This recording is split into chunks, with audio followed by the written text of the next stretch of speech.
I mean, if you're getting to know somebody, or if you're currently in a relationship with someone and this person does not spend time with you, this person does not prioritize you, anytime you call them or when you message them, they take forever to respond. Like, they never want to spend time with you, or even when you manage to spend time with them, they're always in a hurry to leave. Like, they do not prioritize you, they are always busy. Other things take preference, other things take the first place in their life, and then they push you to the back burner. To me, that's just a clear sign that this person is not for you. Someone that likes you, someone that wants to be with you, would make time for you. There's a saying that no one is ever too busy to spend time with whoever they like. No one is ever too busy to make time.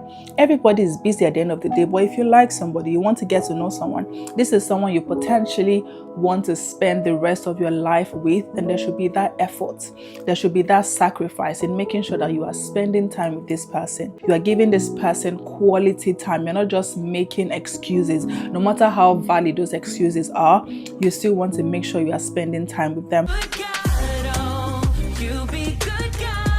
Hey guys, welcome back to my YouTube channel, or if you're new here, a very warm welcome to you. In today's video, I'm going to be sharing with us some signs that they are not the one. Basically, these are red flags we need to pay attention to. These are things we should not ignore if we are currently in a relationship or when we start talking to somebody. So I just hope that you find this insightful. I hope that you find this valuable.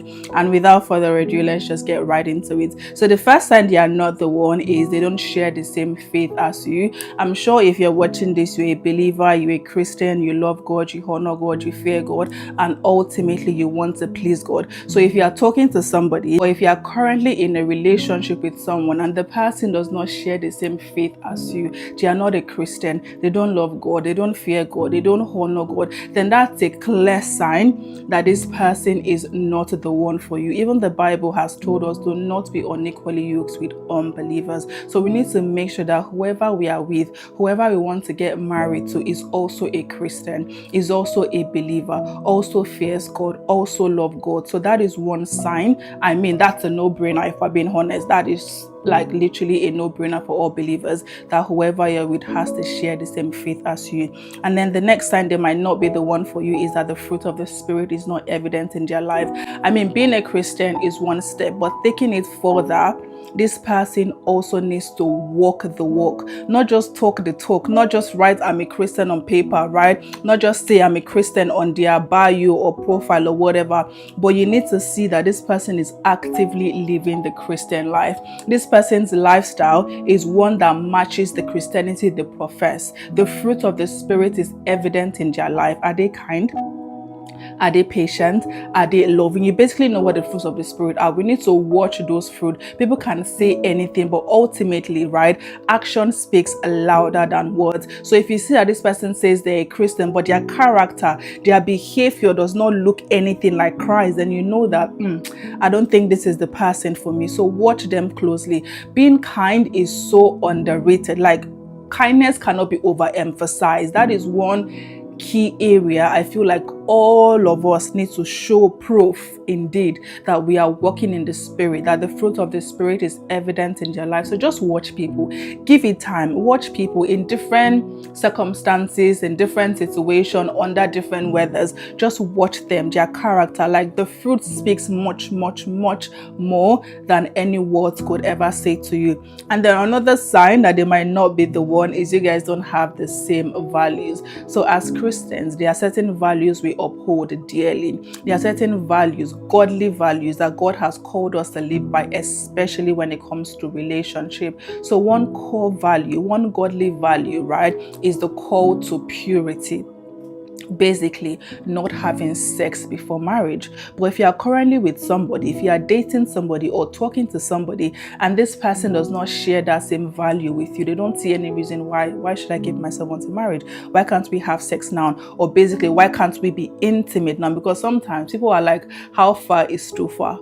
So you might not necessarily have sex, the intercourse, right? But there are things that you do that you know you shouldn't be doing. So we are called to purity. You want to keep yourself pure. You want to keep yourself holy, right? So if there is somebody you are dating or you are talking to that does not share the same value with you, the person is okay to want to be intimate with you before marriage and they call themselves a Christian, then you know that truly this person might not necessarily be a Christian. Like I said, it's not by their words, but their actions would show that they're a Christian. And sometimes, I've heard this many times as well. So you as the lady, right, might tell a guy that, oh, I want to be pure, or I want to basically not have sex before marriage, and the guy will be like, okay, that's fine.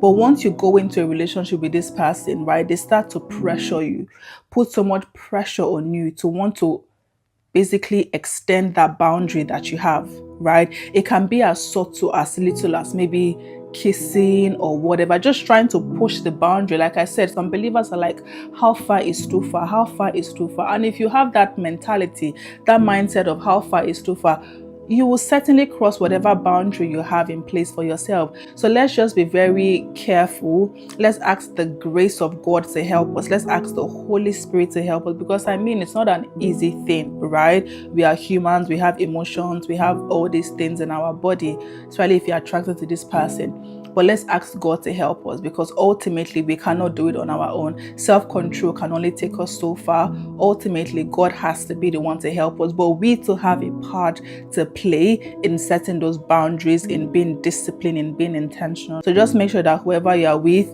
is also on that journey with you. And if they are not, then that's a clear sign that this person is not the one for you. And then the next thing I wrote here as one of the signs they might not be the one for you is the fact that they don't spend time with you and they do not prioritize you. I mean, if you're getting to know somebody, or if you're currently in a relationship with someone and this person does not spend time with you, this person does not prioritize you, anytime you call them or when you message them, they take forever to respond. Like, they never want to spend time with you, or even when you manage to spend time with them, they're always in a hurry to leave. Like, they do not prioritize you. They are always busy. Other things take preference, other things take the first place in their life, and then they push you to the back burner. To me, that's just a clear sign that this person is not for you. Someone that likes you, someone that wants to be with you, would make time for you. I heard there's a saying that no one is ever too busy to spend time with whoever they like. No one is ever too busy to make time. Everybody is busy at the end of the day, but if you like somebody, you want to get to know someone, this is someone you potentially want to spend the rest of your life with, then there should be that effort. There should be that sacrifice in making sure that you are spending time with this person, right? You are giving this person quality time. You're not just making excuses. No matter how valid those excuses are, you still want to make sure you are spending time with them. So those are just a few signs that I wrote down here to just help you gauge and see if this person is the one for you or not. I mean, these are clear signs, but there are also other like subtle signs that you might see, you might observe, you might notice in your relationship, and you're like, I don't know, like this is giving red flag, or maybe not so red, but you know the certain standards that you have for your life. You know what you're believing God for in your life partner. This might just seem very basic and very obvious, right? Which, I mean, we have to start from the basic. We have to start from the obvious, even though sometimes the obvious is not so obvious to most people. But I just feel like this is a good place for us to start. Everything else can be, what's the word? It might not be a deal breaker. It might be manageable. It might be negotiable. But for me, all these things are deal breakers. They are all red flags. So I just hope that this has been a blessing to you. I hope it's provided insights. I hope it's provided a bit of knowledge, right? So you can look out for these things when you start to talk to somebody, or if you are currently in a relationship, just have a look at your relationship and see if there are any of these red flags. And if they are, I believe God will give you the grace to call it off and to step out, because you deserve better. God has better in store for you. God's desire is not for any of his children to settle or to compromise on their values or their standards. God has a lot much better in store for you, only if you trust him. Only if you wait on him, it will be worth the wait. This is what I have for you guys today. I hope it's been a blessing. Like I said earlier, also leave in the comment section, let me know what other red flags would you say we should look out for in a relationship. Please feel free to leave it in the comment section. I will be learning, and I'm sure I would also be taking notes, and as many people that read your comments would also find it valuable and insightful. If you're not subscribed to my channel, please kindly hit the subscribe button. It just supports me and shows that you're interested in my content. Also, feel free to hit the thumbs up button. I'm getting tired. Feel free to hit the thumbs up button as well. That just indicates that you guys like this kind of content, and by God's grace I would keep creating it for you guys. And yeah, I will catch you all in my next one. Bye.